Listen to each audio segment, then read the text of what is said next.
Good morning. Happy Monday to you. It's good to be with you. I hope you had a great weekend. I did. Jennifer and I went to Del Lago for a dinner over the weekend. That was really, really quite wonderful. We had received a gift from Mops, and so we decided to go out to eat from that. And it was just so thank you, Mops. We appreciate that very much. It was from a couple years ago, I think. It was a Del Lago gift certificate. So we went out and had hamburgers at Del Lago, and that was really, really wonderful. I happen to know the general manager there, and they are just getting really, really busy. I mean, things are really opening up. If you look at COVID cases per day, well, we could actually look at that. You can see that we are just, there is no third wave that I can tell. We've kind of beat this thing. I would think that the third wave would start showing up by now, and it is not, at least in Pima County. So if it stays on this trajectory, which I think it will, I think at least here in Pima County, we're doing pretty well. I don't know about the rest of the world, and I don't know about the rest of the United States, but we're doing really, really well. As far as birthdays go, today is the 24th of May. Excuse me. And we have no birthdays today. We don't have any tomorrow, but we've got one on Monday, and we've got one on Thursday. Or no, two interesting ones on Thursday. All right. So, and let's see. 53 degrees out this morning. It's been kind of cold. It was starting to get in the high 60s when I was last week, and this week, for whatever reason, I was starting on Saturday, Sunday, today. It was really, really cold. So if you want to really, really get cold and you don't want to turn your air conditioning down to 60 degrees, then just go outside in the morning and you'll hit 55 degrees, or at least 53, I think it was this morning. And you can get as cold as you'd like and enjoy it as long as you'd like, because it's going to start getting warm here pretty soon. This is the last week of our creation school for the summer. So it's kind of a busy week for all of us. But thanks for joining me. Let's see. Any other announcements? I don't think so. I think we'll just go ahead and get into it. So we are in episode 19 of our study, Exodus, God's Great Rescue. And we have seen two of the plagues that have happened. There was the plague of, well, let's see. Can you remember? The first plague, we have a skinned knee. And a skinned knee is blood, right? So the Nile turned to blood. All the lakes in Egypt turned into blood. So that was like the first plague. And then sitting on the knee is a frog. And so the second plague is the frog. And so now we are going to go to the third plague and just kind of see where that takes us. So we had the first plague of blood, the second plague of frogs, and now we're getting into the third plague, which is going to hit home. We're reading in Exodus 8, beginning at chapter 8, beginning at verse 16. Then the Lord said to Moses, "Tell Aaron, stretch out your staff and strike the dust of the ground. And throughout the land of Egypt, the dust will become gnats." They did this, and when Aaron stretched out his hand with his staff and struck the dust of the ground, gnats came upon people and animals. All the dust throughout the land of Egypt became gnats. But when the magicians tried to produce gnats by their secret arts, they could not. Since the gnats were on people and animals everywhere, the magicians said to Pharaoh, "This is the finger of God." But Pharaoh's heart was hard, and he would not listen, just as the Lord had said. So this is the plague of gnats. Gnats are those little tiny insects. I think they bite. Don't gnats? I don't know if we have gnats. I'm going to look it up here. I'm on the internet, and I'm just going to say gnats definition and just see what it is. Gnats are a small two-winged fly that resemble a mosquito. Gnats include both biting and non-biting forms, and they typically form large swarms.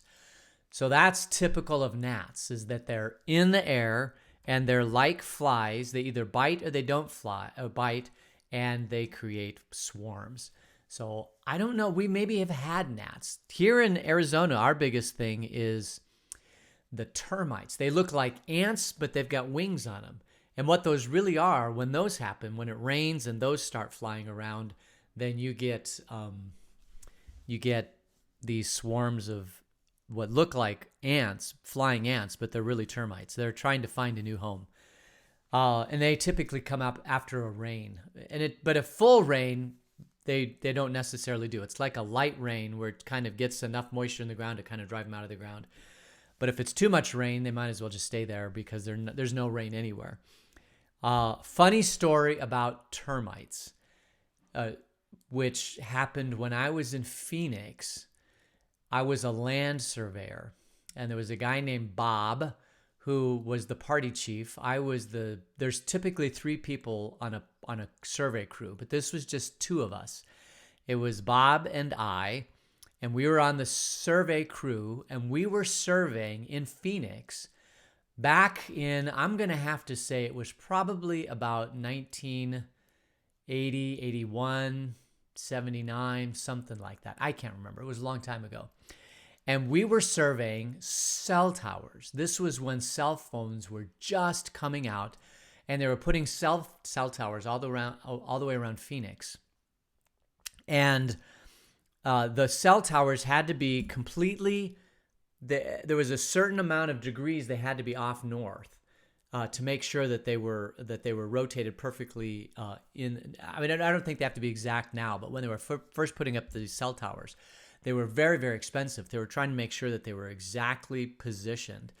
And so this was back before GPS. We didn't have GPS back then. So the only way you could find out the true direction of north was with a compass, or to take some measurements on the land and try to make sure that the land. But the AT&T back then, they did it all off of a not magnetic north.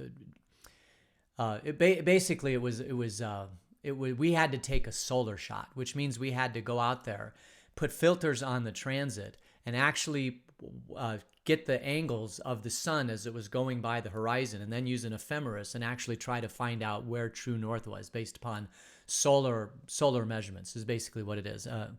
And so that's a long explanation. We were standing on a hill, and it rained, and then it stopped raining, and so we were out there. We had to get the solar shot done, and all of a sudden the gnats came out, and they came out in full force. And my friend Bob was a smoker, so he pulled out a cigarette, and he started smoking a cigarette, and all the gnats left him because they didn't like the smoke. And so I said, Bob, give me a cigarette. And he said, you don't smoke. And I said, I don't care. I'm going to start. So he handed me a cigarette. I lit it up. I took a puff and started coughing, and that attracted the gnats. So basically, I'm sitting here wet because it had just stopped raining. The gnats are flying all around my face, and I've got cigarette smoke all in my face, and I'm coughing, and the gnats didn't leave. And it was probably, of all the things that have ever happened to me my whole entire life, the most miserable day I've ever had in my whole entire life. Well, they really weren't gnats. They were termites. They were flying ants, but I called them gnats because anything that's flying here in the air, right, we call that a gnat. So we're not exactly sure what a biblical gnat was. It was probably some small flying insect that was just annoying, right? It could have been mosquitoes, it could have been gnats, it could have been flying termites. Who knows what it was? But you can imagine how horrible this was for Pharaoh. And so Pharaoh is, the gnats were on people, they're on everywhere, and the magician said that we can't do this. This is not something that we can do. Now, the interesting thing is the way it reads in the Old Testament is that Aaron stretched out his staff and struck the dust to the ground, and gnats came on. He says that the dust will become gnats. Well, if you take it literally, remember we said there's 3 ways to take these things. One is a completely literal way. One is kind of a how could it happen, and one is it probably is just a parable. So the completely literal way would be that the dust actually turned into gnats, the way this reads, right? That God, through his infinite power, spoke, and the dust turned into gnats. Well, that would be an amazing thing. God is certainly capable of doing that. The magicians of Pharaoh can't do that, But I don't know if I think that's what it was. I think probably that he struck the ground and the gnats kind of came out of the ground. And then they started flying around. Remember, dust is in swarms and gnats are in swarms, so it's kind of easy that a dust storm could reveal gnats that were already there. I mean, that would be kind of a physical explanation to what this is. And then the third explanation is that this really didn't happen. This is just a parable that was passed down from child to child to kind of elevate the story. And there are, whatever you cling to on your reading of this story. For me, I don't see how God couldn't have turned them into gnats. I mean, I believe impossible things every day. So this is something that happened thousands of years ago. What does it matter how you believe how the gnats came out? But so I don't know. Maybe today I'll say that the dust actually turned into gnats. That would be kind of cool. Because because the magicians couldn't get the gnats to come out. I mean, of all the things that you'd think, the gnats would be the easiest thing to come up with. And they're like, hey, we can't do this. This is definitely the finger of God. So you think that Pharaoh would have completely then said, okay, well, if this is the finger of God, then I've got to listen to God. But Pharaoh doesn't. He hardens his heart and he doesn't listen, just as the Lord said. No, Pharaoh's heart was hard because God is the one that hardens Pharaoh's heart. So his heart is hard and he would not listen, just as the Lord said. Now, the other thing about gnats is that we have these things called phorid flies in Arizona, and we've had a phorid fly infestation. I've been reading on apps in our community about other people that are having phorid fly infestations. And this is why I believe maybe the plague of gnats, and then next is going to be the plague of flies, that I am now giving you a personal testimony here. And the personal testimony is this. I would do anything. I would release all the slaves of Egypt. I would do anything to get rid of these phorid flies. When they were at their peak about a couple weeks ago, they were flying around my head. I can remember trying to do this on the broadcast, and that they're flying around my head, and I'm trying to stay concentrated, and they're landing on my face and tickling me and just all that stuff. And it is a plague. Anybody that says, oh, it's just gnats, it's just flies, it's no big deal. No, they're a plague. They're horrible. They're probably one of the worst plagues that you could ever be plagued with. And I don't like it. And so just hear me out here. Plagues of gnats are horrible. And please don't ever be, you wouldn't want plague of gnats on your worst enemy. They're just really, really horrible. I just had to get that off of my chest. We put up we put up apple cider vinegar with a little bit of soap on it, and that traps them. And we've got them all throughout the house, and they keep trapping them, but the numbers are dwindling, so that's good. And then we also bought these strips that you put on the window, and they fly on them and they stick. And I could throw them away, but I just love looking at dead gnats because it just makes me feel like I have control. All right. All right, so that's enough of that. That was the plague of gnats. Now we're going to go to the plague of flies. So we're going to start reading in Exodus 8, chapter 20. Exodus 8, verse 20. Then the Lord said to Moses, "Get up early in the morning and confront Pharaoh as he goes to the river, and say to him, 'This is what the Lord says. Let my people go so that they may worship me. If you do not let my people go, I will send swarms of flies on you and your officials, on your people and into your houses. The houses of the Egyptians will be full of flies. Even the ground will be covered by them. But on that day I will deal differently with the land of Goshen, where my people live. No swarms of flies will be there, so that you will know that I am the Lord, am in the land. I will make a distinction between my people and your people. This sign will occur tomorrow.'" All right, so his people are living in the land of Goshen, and Pharaoh is in Egypt. Now, it's interesting. Now, this is the second time that Moses goes to confront Pharaoh at the Nile River. So I'm guessing, and I don't know, I should do some research on this, but I'm guessing that The Nile River, on one side of the Nile River would have been Pharaoh and his palace with maybe a stone path that goes down to the river where Pharaoh could wash in the river or Pharaoh could play in the river. He could have the water from the river, and that he controls that bank of the river. And that the people, when they have requests of Pharaoh, would be on the other side of the river, and they would come up and they would speak their requests. So it's almost like a natural barrier between the people and Pharaoh. If you think about it, it's almost like a linear moat. And on a calm day, if the river's not that wide, there are certainly places in the Nile River where it's slow flowing and probably you could speak and your voice would carry across the river into Pharaoh, that you could probably have court with Pharaoh. And from that court of Pharaoh is protected because of the river, but Pharaoh can hold court. We always see Pharaoh holding court in his palace, in the pyramid, and they have guards around the palace, and then people get through the guards to get to the palace to have an audience with Pharaoh. But before they developed that system, I wonder if they had this system where Pharaoh would be on the one side of the Nile and the people would come up to the other side of the Nile and they would have these courts with Pharaoh. And maybe that's even where this whole idea of holding court comes from, is that Pharaoh would come out to the Nile and the people would come out, and that's where they'd hold this court. That's what it kind of feels like to me. I have no idea and I haven't researched it, but that's just what I think. And God tells Moses to go tell Pharaoh, and that he's going to actually bring swarms of flies. But for the Israelites who live in Goshen, they're not going to get the swarms of flies. But everybody else outside of that in Egypt is going to get flies. And this is going to be a miracle, because you would expect flies, if they're going to be a swarm of flies, you'd expect them to be everywhere. But there's going to be a line of demarcation between God's people and the Egyptians. And when that happens, that will prove to everybody that God's behind this. Surely this is going to show Pharaoh. So what happens?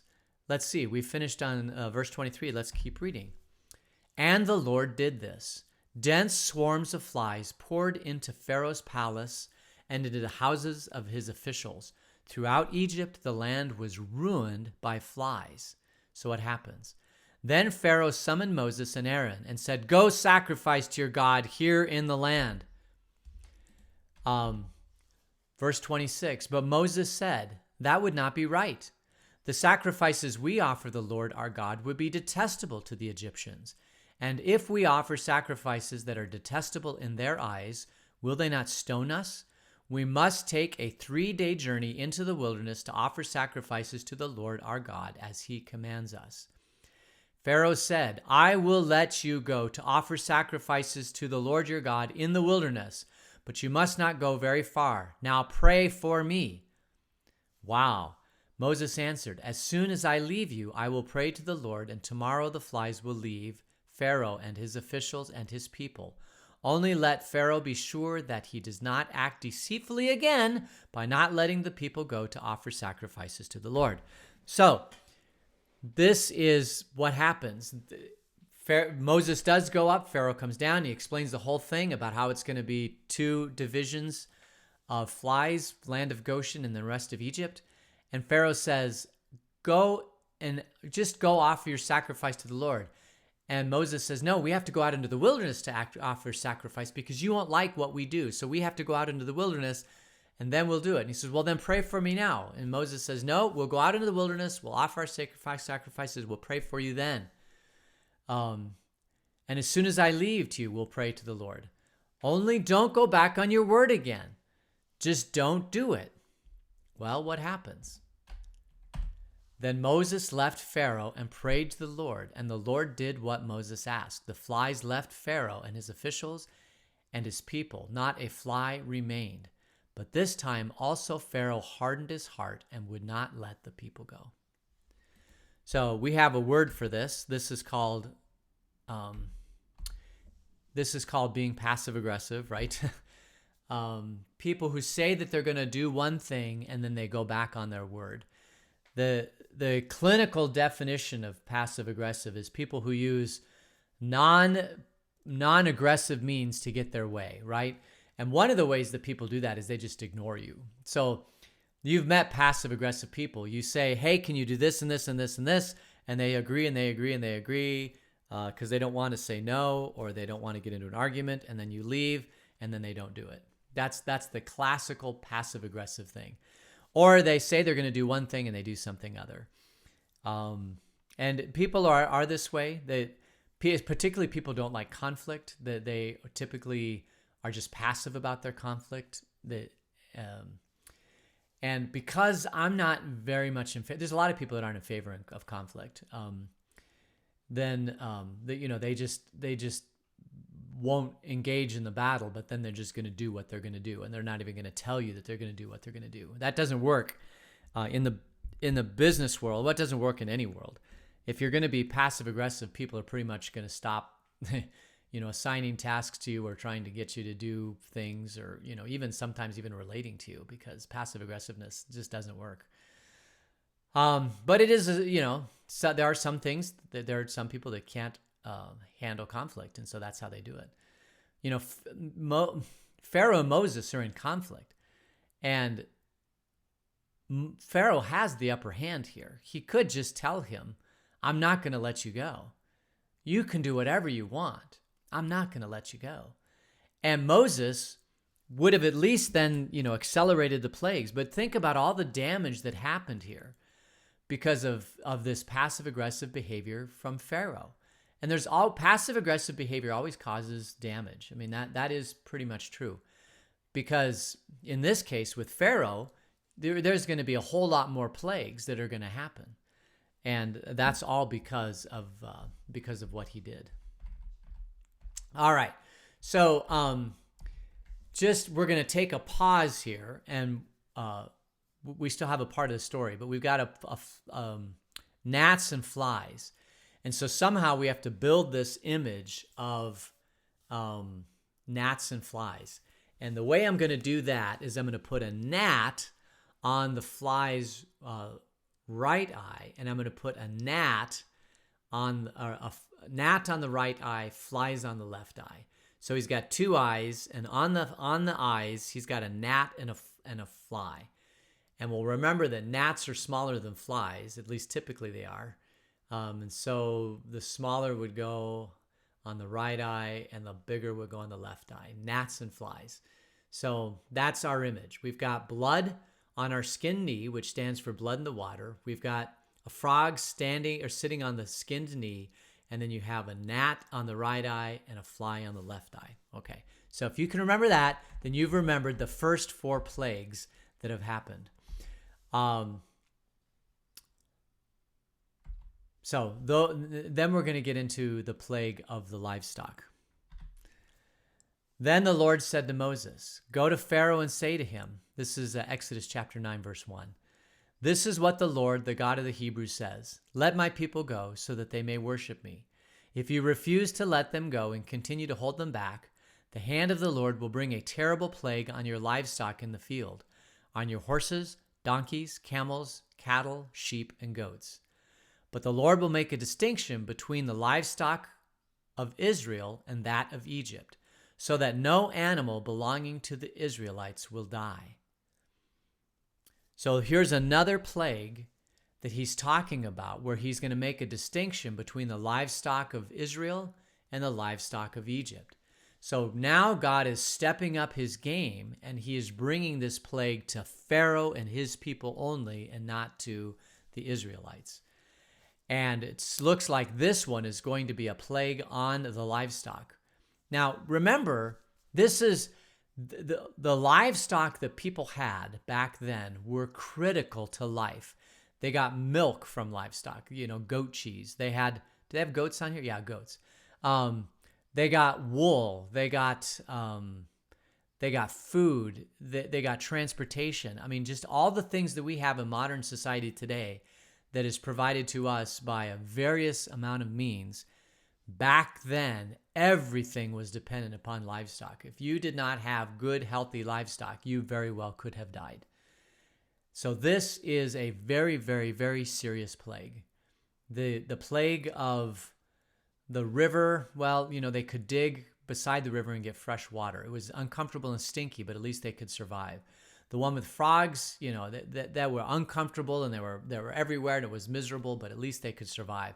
Gnats and flies make you miserable, but at least you survive. But now when you start talking about a plague on the livestock, this is God elevating the plague a whole new step. A whole new step.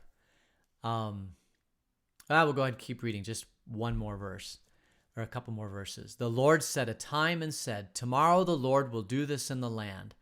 And the next day the Lord did it. All the livestock of the Egyptians died, but not one animal belonging to the Israelites died. Pharaoh investigated and found that not even one of the animals of the Israelites had died. Yet his heart was unyielding, and he would not let the people go. So even with this incredible miracle, he's not even going back to his magicians. Of course, if all your livestock died, what are the magicians going to do? They're completely powerless in this. So this is the fifth plague, and this is elevated quite a bit.